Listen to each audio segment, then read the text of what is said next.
Guys last জোনের সামনে রিজনের player সহ 6 জনের লাইভ আছে আর আমি একা বেঁচে আছি। এখান থেকে কি বুয়া করা পসিবল? আর গাইস প্লেয়ারটা কিন্তু রিজন 13তে আছে, নামটা নোটিস করেন পাওয়ার টফন। তো ম্যাচের শুরুতে রিজনের প্লেয়ারটা পিকেতে নামে, ফাইট করতে করতে আমার টুইন্সের দেখা পেয়ে যায় আর তাকে নক করার পর দেখি তার নাম সাদিক ইন লাইভ।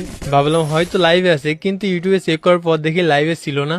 এরই ভিতর তার টিমমেট রাশ করে দেয়, আমিও তাকে নক করে দিই। সামনে রিজনের প্লেয়ারটা ফাইট করছিল, আমি MP5 দিয়ে নক করে দিই আর এই কিলটা আমার চোখের সামনে থেকে চুরি করে নেয়, যে জন্য এটা রিভেঞ্জও নিয়ে নি। ওদিকে রিজনের প্লেয়ার গুলো রিভেঞ্জ নিতে চলে আসে। তো তারপর দেখেন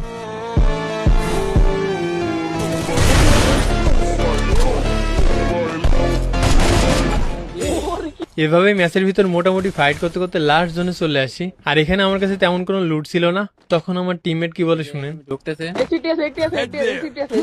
তো এখানে এসি হাতে পেয়ে একটু কনফিডেন্স পায়, যে জন্য রাশ করে পরপর দুইটাকে নক করে দিই।